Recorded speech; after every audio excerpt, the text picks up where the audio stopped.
बिस्मिल्लाहिर्रहमानिर्रहीम, अस्सलाम वालेकुम। लाहौर से एक दफ़ा फिर कैपिटल टॉक के साथ मैं आपकी खिदमत में हाज़िर हूँ और आज हमने लाहौर में कुछ ऐसे मेहमानों को दावत दी है जो कि 8 फरवरी के इलेक्शन में हिस्सा ले रहे हैं। उनका ताल्लुक़ मुख्तलिफ़ सियासी जमातों के साथ है, लेकिन इन हमारे जो मेहमानों में एक कॉमन चीज़ है वो ये है कि ये नए चेहरे हैं। हमने आज जो रवायती पुराने चेहरे हैं उनको दावत नहीं दी। उनके साथ तो आप रोज़ किसी न किसी टॉक शो में गुफ्तगू सुनते हैं, लेकिन आज हमने कुछ ऐसे मेहमानों को दावत दी है जो बहुत कम आपको टीवी चैनल्स पर नज़र आते हैं, लेकिन ताल्लुक़ उनका जो है वो मेजर पॉलिटिकल पार्टीज़ के साथ है। और इनसे हम पूछेंगे कि पाकिस्तान की सियासत में नए चेहरों की ज़रूरत है या नहीं है। और इससे भी जो ज़्यादा अहम सवाल है वो ये है कि क्या अब पाकिस्तान में जो नज़रियाती सियासत का दौर है ये ख़त्म हो चुका है? क्या अब इक़्तिदार की सियासत हो रही है, पावर पॉलिटिक्स हो रही है, पैसे की सियासत हो रही है? जिसके पास बहुत ज़्यादा पैसे नहीं है वो क्या इलेक्शन लड़ सकता है या नहीं लड़ सकता? तो मैं मेहमानों का तारुफ करवाऊँगा।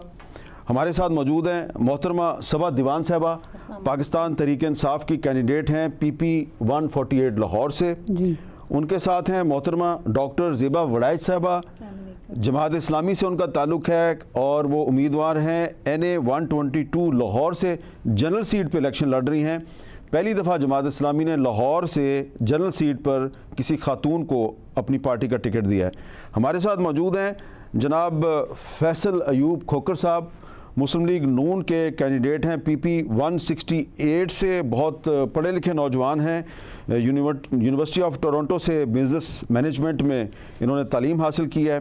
और हमारे साथ मौजूद हैं डॉक्टर अम्मार अली जान साहब जो कि लाहौर के हल्का PP 160 से कैंडिडेट हैं, हकूक़ खलक पार्टी जो है वो उसके उम्मीदवार हैं। और अहम चीज़ ये है कि अमेरिका से तालीम हासिल करके पाकिस्तान वापस आए और लाहौर की एक यूनिवर्सिटी में पढ़ाते थे, फिर इन पर बगावत का मुकदमा बना दिया गया, जिसके बाद ये सियासत में आ गए। तो गुफ्तगू का आगाज़ करते हैं फैसल अयूब खोकर साहब। जी सर, ये बताएं कि बज़ाहिर तो आप एक न्यू फेस हैं, आप एक नया चेहरा हैं, तो आपको लग रहा है कि जो हमारी सियासत है उसमें जो नए चेहरे हैं उनको अवाम की तरफ से कबूलियत बख्शी जाएगी? जी बिस्मिल्लाहिर्रहमानिर्रहीम। मेरे ख्याल में जी, जो आप किसी भी जमात में देखें और किसी भी कॉन्स्टिट्यूंसी में देखें, इस टाइम मैं समझ रहा हूँ कि जो 2024 का इलेक्शन है, लोग चाह ही नहीं चेहरे ज़्यादा चाह रहे हैं। जो पब्लिक का रिस्पॉन्स है, I think 2013 was a start कि जब नए चेहरे आने थोड़े थोड़े स्टार्ट हुए थे। 18 में बेहतरी आई और 2024 के जो इलेक्शन है तकरीबन आधे 45 to 50% मैं देख रहा हूँ कि नए चेहरे आ रहे हैं, जो कि मैं देख रहा हूँ कि एक बहुत खुशाइन चीज़ है, चाहे वो किसी भी जमात से है। और मैं देख रहा हूँ कि लोग वेलकम भी कर रहे हैं, लोग शायद एक चेंज देखना भी चाह रहे हैं। लोग यंग जनरेशन ज़रा एनर्जेटिक भी होती है, और अगर मेरे ख्याल में सिर्फ यंग जनरेशन, इसके साथ साथ पढ़ी लिखी भी ज़्यादा आ रही है, उनमें आपस में बर्दाश्त भी ज़्यादा आ रहा है।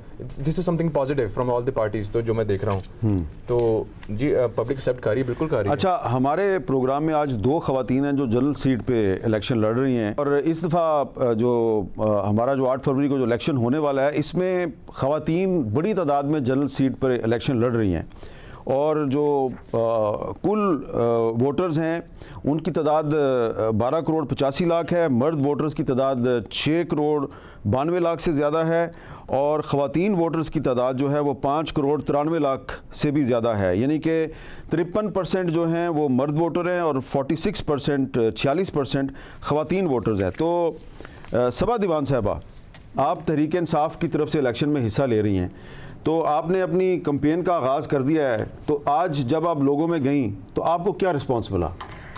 बिस्मिल्लाहिर्रहमानिर्रहीम, इय्याका नअबुदु व इय्याका नस्तईन, रब्बुल इज़्ज़त तेरी ही इबादत करते हैं और तुझी से मदद चाहते हैं। लोगों का रिस्पांस तो बहुत अच्छा रहा, मगर जब अभी मैंने जैसे आपको बताया कि जब मैं अपने हॉल पे पहुंची हूँ तो अच्छी गैदरिंग थी, मुझे नहीं अंदाज़ा था कि लोग इस तरह आएंगे, क्योंकि आपको पता है कि खुल के तो कुछ करने दिया नहीं जा रहा। तो फ़ोन पे जो किसी को थोड़ा बहुत मैसेज दे दिया, आगे से आगे कन्वे किया उन्होंने, तो जो लोग आए और बड़ा अच्छा रिस्पांस था, मैं फ़र्स्ट टाइम निकली हूँ अवाम में और बहुत अच्छा रिस्पांस था लोगों का। फिर उसके बाद बाहर आपको मैंने बताया पुलिस आ गई और वो उन्होंने लड़के को कहा कि फटाफट ये ख़त्म, ये बंद करो, 5 मिनट के अंदर अंदर लोगों को निकालो यहाँ से। तो वो फिर मैं बाहर आ गई, मैंने कहा चलो मैं देखती हूँ पुलिस को, उतनी देर में ये चलेगी। फिर मैं बाहर रोड लोगों से मैं मिली, कंपेन की मैंने, जो हमारे चाह मीरा का बाज़ार आ रहा था रास्ते में, तो बहुत अच्छा माशाल्लाह आई थिंक 80% लोगों का रिस्पॉन्स बहुत अच्छा था, बहुत अच्छा। तो आपको और बुज़ुर्गों ने सर पे प्यार भी किया, अच्छा। भाइयों ने नारा भी दिया और बहन को इज़्ज़त भी दी। माशाल्लाह मेरा तो फर्स्ट टाइम बहुत अच्छा एक्सपीरियंस था। अच्छा, हमारे लिए जान ये बताएं कि आप के नारे जो हैं आपने इंट्रोड्यूस किए हैं अपनी कॉन्स्टिट्यूंसी में, लाल झंडा आप लहरा रहे हैं, ठीक है, ये बताएं कि आपको क्या रिस्पांस मिल रहा है? क्योंकि एक तासुर यह है कि नज़रियाती सियासत ख़त्म हो गई है, आइडियोलॉजी ख़त्म हो गई, अब जिसके पास पैसा है सिर्फ वही जीतेगा। आपको क्या रिस्पांस मिला है? मीर साहब ने बिल्कुल ठीक बात की। जो इस वक्त ख़त्म की गई है नज़रियाती पॉलिटिक्स, और वो जबर के ज़रिए की गई है, पैसे के ज़ोर पे की गई है। लेकिन अगर नज़रियाती सियासत के बगैर सियासत होगी तो कोई मकसद ही नहीं रहेगा सियासत का। फिर यही है कि कोई एक पार्टी छोड़ के दूसरी पार्टी, जहाँ पे ताकत होगी, जहाँ पे पैसा होगा। हमारी तारीख़ ये बताती है कि जब भी मज़ाहमत हुई है तो नज़रियाती लोगों ने की है। ये बदकिस्मती है कि मुश्किल वक्त में पार्टियां भी नज़रियाती कारकुन ढूंढती हैं जो जेल जा सकें, जो कोड़े खा सकें। लेकिन जब वो इलेक्शन आ रहा होता है, इक़्तिदार की बात आ रही होती है, तो फिर वापस पैसे की सियासत शुरू हो जाती है। हमने ये फ़ैसला किया है कि हमने मज़दूर तहरीक को फिर से बनाना है, लाहौर में, पंजाब में, पाकिस्तान में। तुलबा तहरीक में भी मैं रहा हूँ, मज़दूर तहरीक में भी रहा हूँ। जब तक हम एक आम लोगों की, मज़दूरों की, किसानों की, मिडिल क्लास की नुमाइंदगी नहीं करेंगे, सियासत के ऊपर एक छोटा सा तबका काबिज़ रहेगा। और जमहूरियत की ज़रूरत किसे होती है? जागीरदारों को नहीं होती, जर्नैलों को नहीं होती, जजों को नहीं होती, एरिस्टोक्रेसी को नहीं होती। जमहूरियत की ज़रूरत उन लोगों को होती है जिनकी नुमाइंदगी नहीं हो रही होती सिस्टम में। और अगर जमहूरियत के अंदर भी उनकी नुमाइंदगी नहीं होगी तो फिर ये खोखली जमहूरियत होगी। हमने बिल्कुल नज़रियाती सियासत इंट्रोड्यूस कराई है और मुझे तो बहुत खुशी मिल रही है कि लोग वाकई जिस तरह रिस्पांस दे रहे हैं। आप भी कभी आए हल्के में, लोग कह रहे हैं कि ये बातें हमने नहीं सुनी, पानी के मसले पे, गैस के मसले पे, मज़दूरों के हकूक़ के ऊपर, यहाँ तक कि हम तालीम के ऊपर तक बात नहीं होती। जहाँ से आप इलेक्शन लड़ रहे हैं वहीं से बिलावल भुट्टो ज़रदारी साहब भी इलेक्शन लड़ रहे हैं। बिल्कुल लड़ रहे हैं। वो तो कह रहे हैं कि मैं 300 यूनिट बिजली मुफ्त दूंगा। वो इस वक्त जो कुछ दे रहे हैं वो भी शायद आपके पास रिपोर्ट्स आ रही हों, जो हवा बना रहे हैं, जिस तरह से वो इलेक्शन लड़ रहे हैं। मेरे ख्याल में इलेक्शन वो होना चाहिए जिसमें पहले आकर आप मंशूर दो, कुछ अर्सा काम करो, उधर आके लोगों से मिलो। लास्ट मिनट पे जब आके, अब तार साहब भी लास्ट मिनट पे आए हैं, बिलावल साहब भी लास्ट मिनट पे आए हैं, ये वहाँ पे चौकों के नाम तक नहीं ले सकते कि कौन से इलाके कौन से हैं। हम तो बहुत अरसे से काम कर रहे हैं, वहाँ पे अकेडमी बनी हुई है, अस्पताल हमारा बना हुआ है, पिछले 12 साल से काम कर रहे हैं। लेकिन जब आप ऐसे पैराशूट इन करते हो, उसका भी एक तरीक़ेकार होता है। 6 महीने आप लगाओ, 2 महीने लगाओ। लास्ट 4 वीक्स के अंदर आके अगर आपको लगता है कि आप किसी तरह बस नारे दे के या पैसा लगा के आप इलेक्शन जीत जाओगे, तो मैं ख्याल वो लोगों की भी तजलील है जो तो हमारे। आपके ख्याल में बिलावल साहब नज़रियाती सियासतदान नहीं है?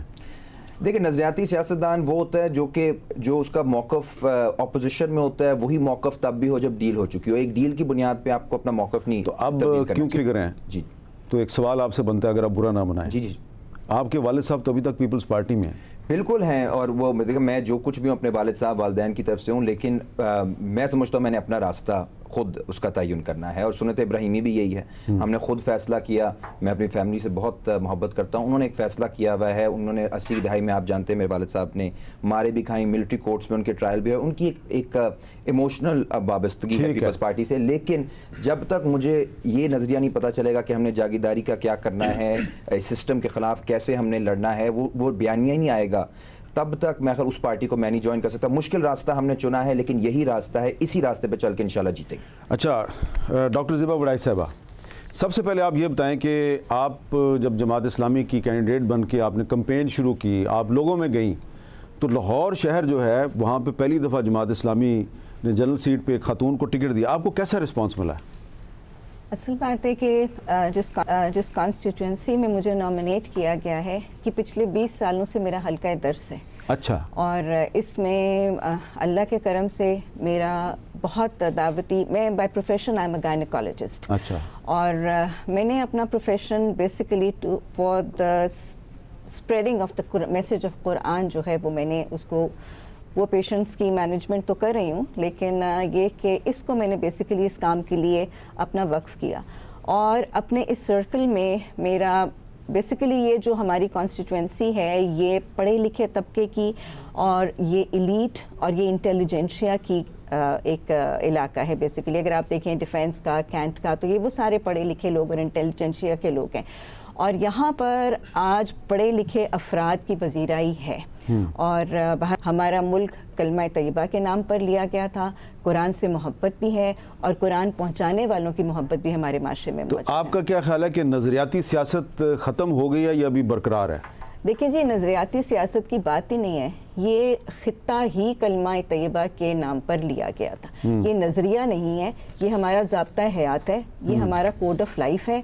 और इसकी दावत पर जब बात की जाती है तो मेरा वो मुल्क जिसके एक एक ट्रक और एक एक बस के पीछे लिखा है कि नबी सल्लल्लाहु अलैहि वसल्लम के लिए तो अपनी जान भी कुर्बान है, तो ये गुलामान मुस्तफ़ा सल्लल्लाहु अलैहि वसल्लम की पजीराई मेरे माशरे में रहेगी, है और मौजूद है अल्हम्दुलिल्लाह। अच्छा, आपका क्या ख्याल है सबा दीवान साहबा कि नज़रियाती सियासत अभी है? लोग आपको नज़रियाती बुनियाद पे वोट देंगे या वो देखेंगे कि जो जीत रहा है, जिसकी हुकूमत आ रही है, उसी को वोट देना?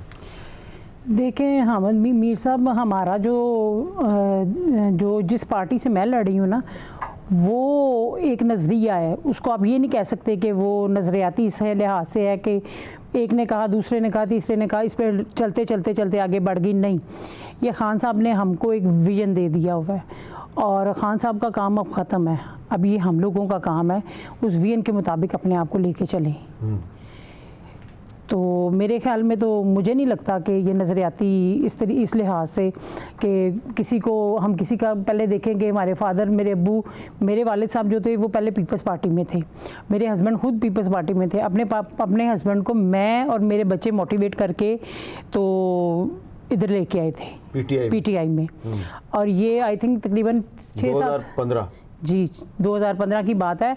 और इमरान खान साहब हमारे घर आए थे तब फर्स्ट टाइम में, जब मेरे हस्बैंड ने पार्टी ज्वाइन की। आपने और आपके बच्चों ने अपने जो दीवान मयूद्दीन साहब हैं उनको किस बुनियाद पे कहा कि पीपल्स पार्टी छोड़ के तो पीटीआई में आ जाओ? क्या चीज़ आपको पीटीआई की क्या चीज़ पसंद आई?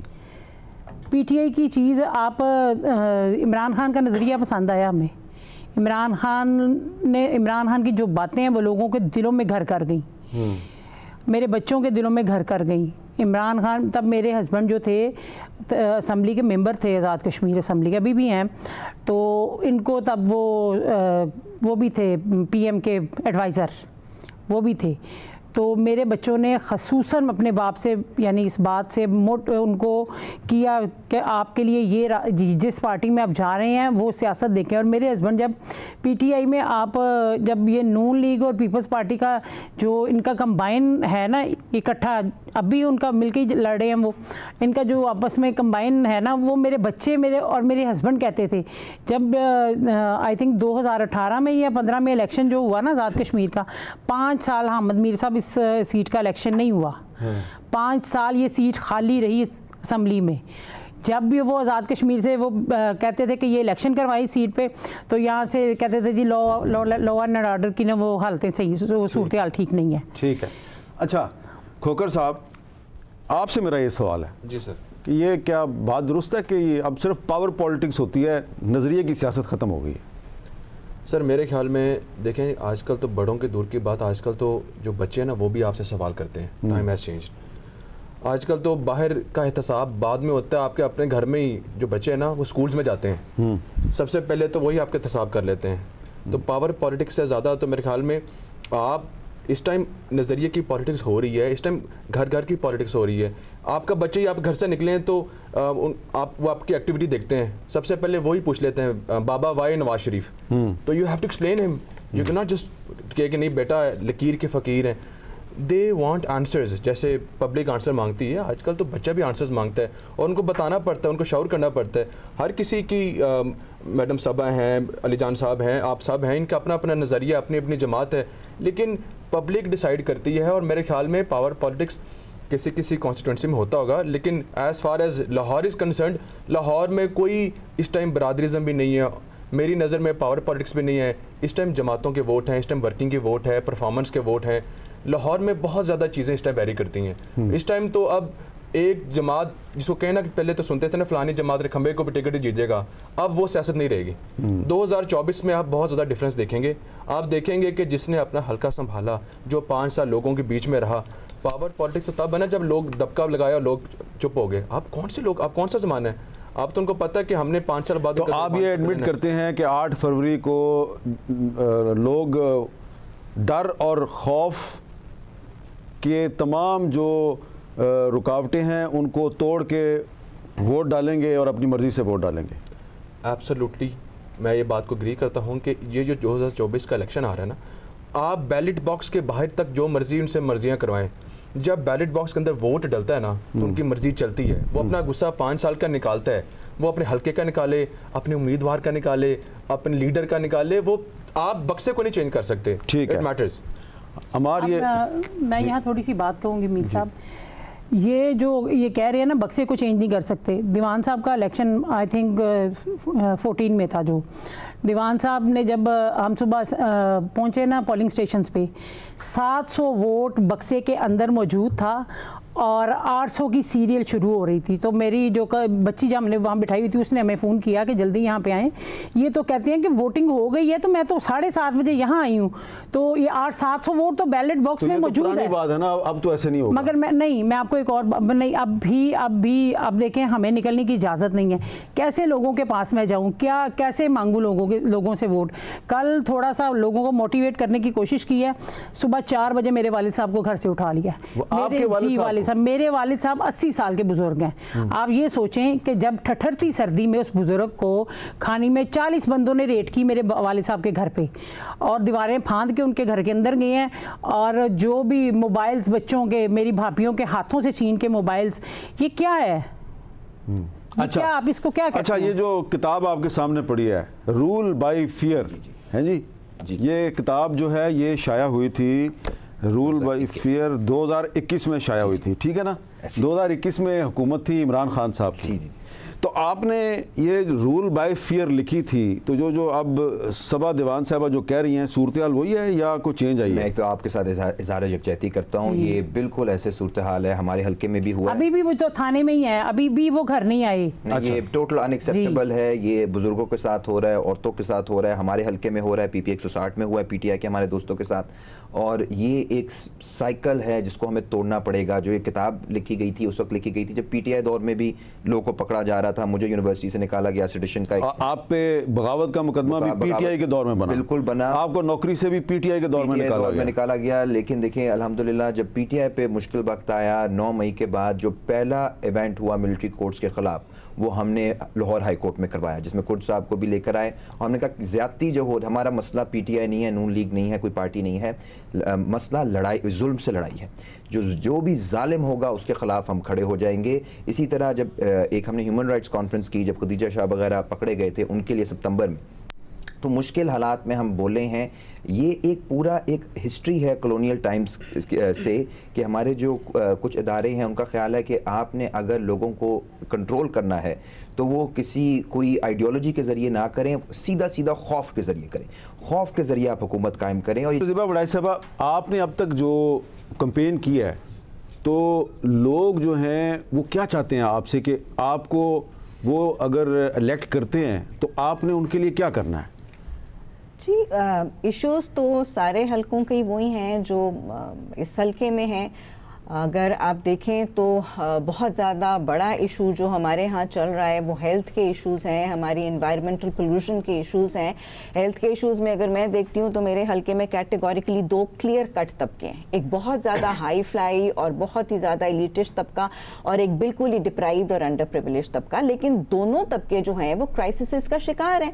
अगर आप हेल्थ के मामले में देखें तो वो नीचे वाला तबका जब खाली जेबें लेके सरकारी अस्पताल में जाता है तो वहाँ पर दवाइयों का भी फैसिलिटी यूटिलिटीज़ का भी फुकदान है, एक एक बेड पे 2-2 3-3 मरीज़ पड़े हुए हैं। I myself am observer of all this in all the hospitals. और अगर आप देखें तो वो पैरामेडिकल और डॉक्टर्स जो हैं वो ओवरवर्कड हैं, वो चिड़चिड़े हैं, वो अटेंड नहीं कर रहे। मालदार तबका जेबें भर के प्राइवेट हॉस्पिटल्स में जाता है, तो वहाँ पे एक इंडस्ट्री बनी हुई है हॉस्पिटल्स, वहाँ पे आप अनवांटेड वेंटिलेटर्स पे मरीज़ डल रहे हैं, अनवांटेड सर्जरीज हो रही हैं, इमरजेंसी मरीज़ पड़ा हुआ है, जब तक उसको पैसे नहीं देंगे उसकी सर्जरी कोई नहीं करेगा। तो बेसिक इशू जो है वो ये कि आवे का आवा बिगड़ चुका है, और एक वो खयानत और चोरी और लूट मार का एक ऐसा माहौल बन चुका है कि जब तक क़यादत मुत्तकी और परहेजगार लोगों की नहीं होगी, और क़यादत उन लोगों की जैसे अल्लाह कुरान में कहता है वलिमन खौफ मकाम रब्बिही, अल्लाह के सामने खड़े होकर डरने वाले अफराद की क़यादत, वो जो हज़रत उमर फ़ारूक का दौर है कि वो खिलाफत की रात पे रोते हैं और कहते हैं कि उमर अगर दजला के किनारे कुत्ता भी भूखा मर गया तो तुझे उसका हिसाब देना पड़ेगा। जब तक क़यादत खौफ खुदा वाली नहीं आती तब तक हमारे मुमलिकत खुदादात के मसाइल का हल नहीं हो। तो वोटर जो है वो आपसे कहता है कि आपने इक़्तिदार में आके तो पाकिस्तान में शरीयत नाफिज करनी है, इस्लामी इनकलाब लेके आना है, क्या करना है? इम्प्लीमेंटेशन ऑफ कुरान आज हमारे माशरे की ख्वाहिश भी है, लेकिन वो तो हमारे आइन में लिखा हुआ है, लेकिन हमने नहीं किया। बस वही आइन जिन लोगों ने बनाया उसमें आपकी पार्टी के बुजुर्ग भी शामिल थे। जी, आप देखें कि आज जो सारे हवादिस, आज जो आफात, कुदरती आफात, आज जो बहरान पे बहरान और ये सब क्राइसिस आ रहे हैं, उसकी वजह भी ये है कि जो हम वादा अल्लाह से करके आए थे हम उसको भूल चुके हैं। हम उस कलमा तैयबा के वादे को भूल चुके हैं। वो सिर्फ स्लोगन नहीं था, वो सिर्फ नारा नहीं था, वो तो हमारा अल्लाह से वादा था। आप इत्तेफाक करते हैं? मैं सर इसमें एक चीज़ ऐड करूँगा। सर मेन चीज़ पता क्या है सर? मेन चीज़ ये है कि हमारी आवाम का भी बहुत बड़ा कसूर है। हम लोग पॉलिटिक्स सिस्टम एंजॉय करते हैं टीवी के सामने या ड्राइंग रूम में या बाहर सड़कों पे भी तनकीद की। मैंने हर सियासी जमात को देखता हूँ, मेरा सबसे ज़्यादा इस टाइम कंसर्न ये है, मेरा तराज़ ये सारी जमातों से कि एक दूसरे के पास बैठे होंगे तो उनके पास एजेंडा पता क्या होगा? सिर्फ तनकीद के सियासत का। मैंने तो तनकीद नहीं किया यहाँ पर बैठ के कि 2021 में खोखर पैलेस गिराए गए थे, सिर्फ इस बात से कि ये अच्छा ख़ानदान, इनके पास मालदार हैं, हमारे घर आ दिए, हमारी बहनों के घर आ दिए। मैंने आके 2024 में ये नारा तो नहीं लगाया कि जी मेरे घर गिर गया मुझे वोट दे दो।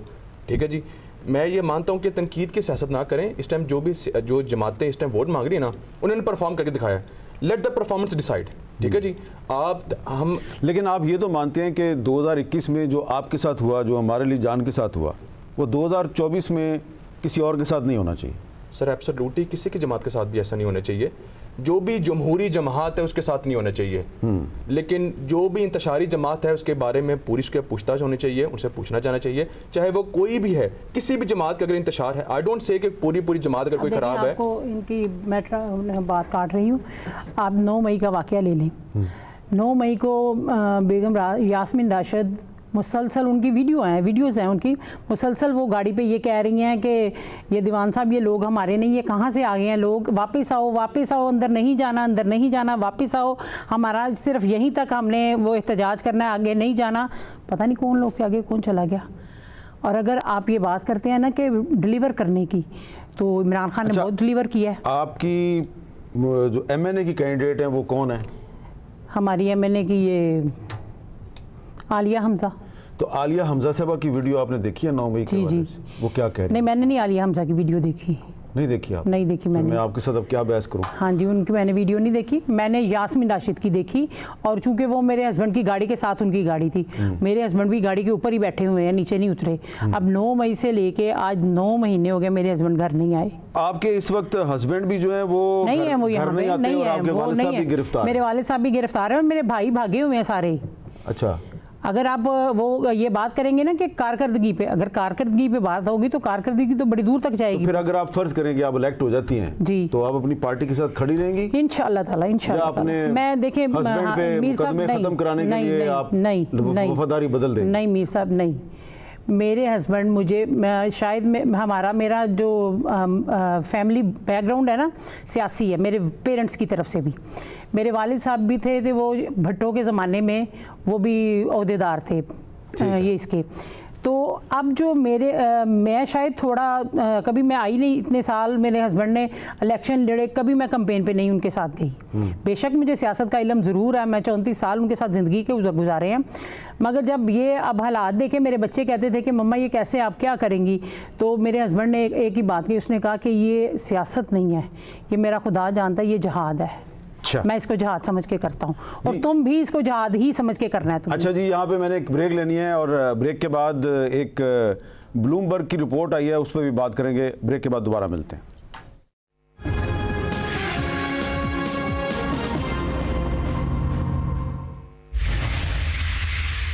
कैपिटल टॉक में खुशामदेद।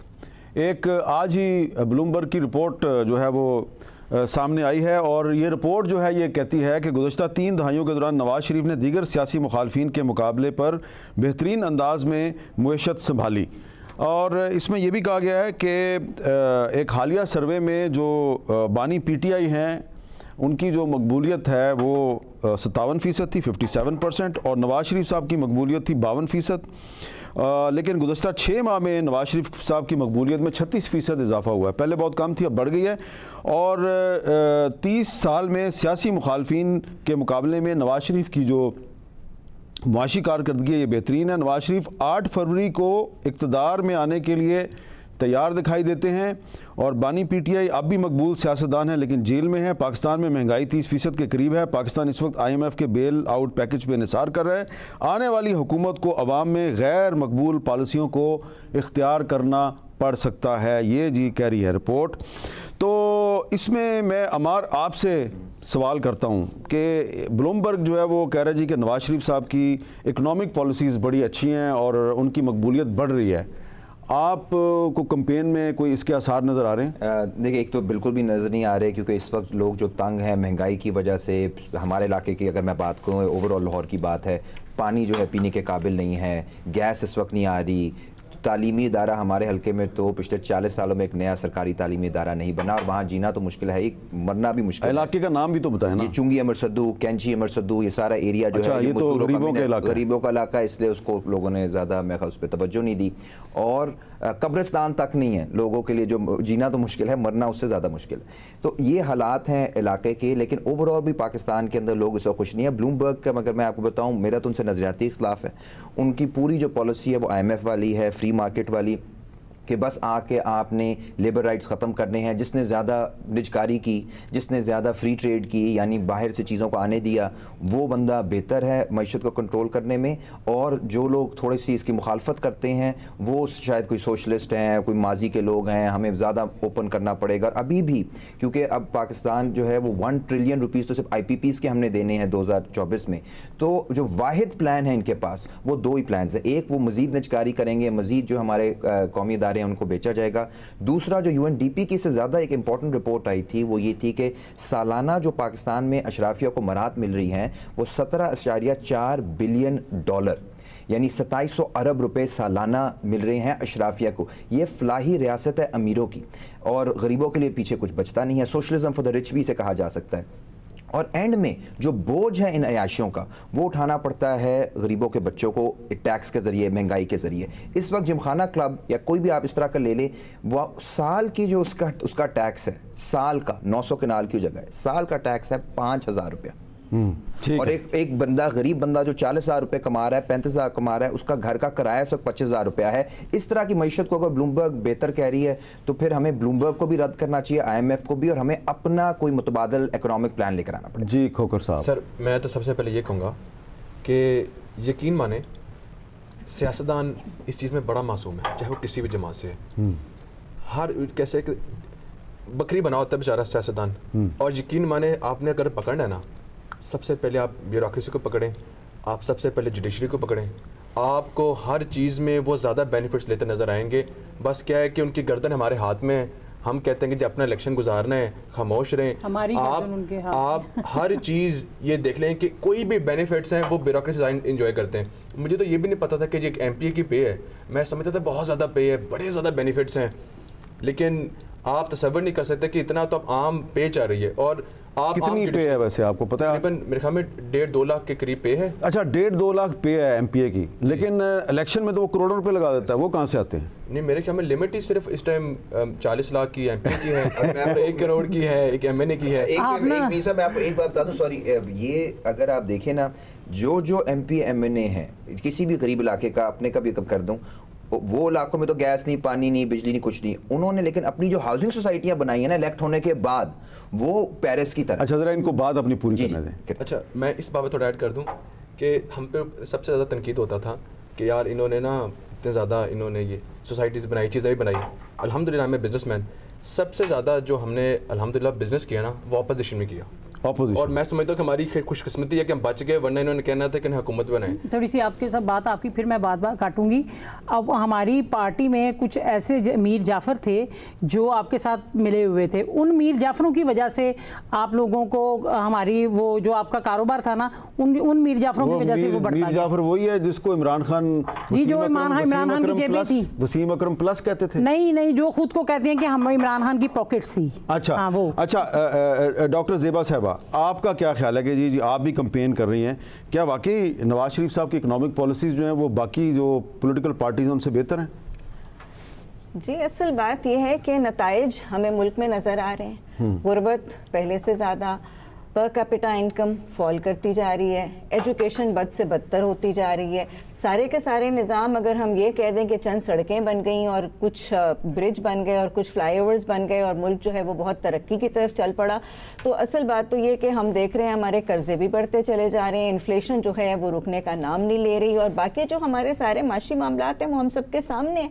ये तो अगर एक हुक्मरान के कुछ नुमाइंदे खड़े होकर कुछ दावे कर लेते हैं तो दावे का मतलब ये नहीं कि हकीकत है, और मेरा ख्याल है कि सारी कौम समझती है कि सिर्फ खाली दावे हैं, और जो फैक्ट्स एंड फिगर्स हैं उससे सारी कौम भी वाकिफ़ है और उससे हम सब भी वाकिफ़ हैं। जी, एक ब्रेक और लेते हैं और ब्रेक के बाद दोबारा मिलते हैं।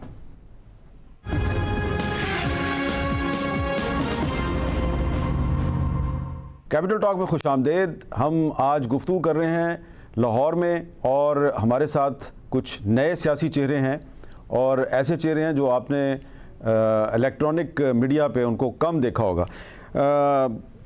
सबा साहिबा, 8 फरवरी को वोटर्स का टर्नआउट कैसा नज़र आ रहा है आपको? बड़ी तादाद में लोग निकलेंगे या नहीं निकलेंगे?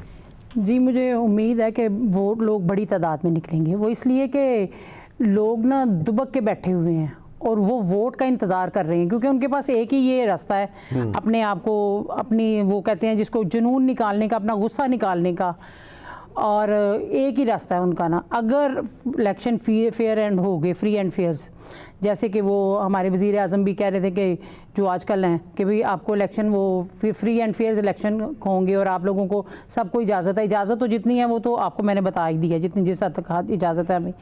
तो बाकी ये है कि ये मुझे लगता है कि बहुत अच्छा टर्न आउट रहेगा। अच्छा। अगर बॉक्सेस ना भरेगे, अगर बॉक्सेस की गिनती प्रॉपर हुई और गिनती के वक्त जो वो क्या कहते हैं, ये जो सिस्टम बैठ ना गया, RTGS, हाँ, जैसे जो बैठ जाता है, जो हर दफ़ा बैठ जाता है, वो एक वक्त पिछली दफ़ा उसके बैठने का आपकी पार्टी को बहुत फ़ायदा हुआ। वो अगर वो ना भी बैठता ना तो हमारी पार्टी फिर भी जीती हुई थी अल्लाह के फजल से। वो मगर उससे पिछली दफ़ा भी बैठा था। हाँ। जब नवाज शरीफ ने 11 बजे ऐलान कर दिया था कि मैं वज़ीर आज़म हो गया। हाँ जी, उस दफ़ा भी बैठा था, और दुआ कीजिए कि इस दफ़ा सिस्टम ना बैठे। डॉक्टर ज़ेबा वड़ाई साहब, आपको क्या लग रहा है कि 8 फरवरी को वोटर्स का टर्नआउट कैसा होगा? जी बिल्कुल, लोग निकलेंगे।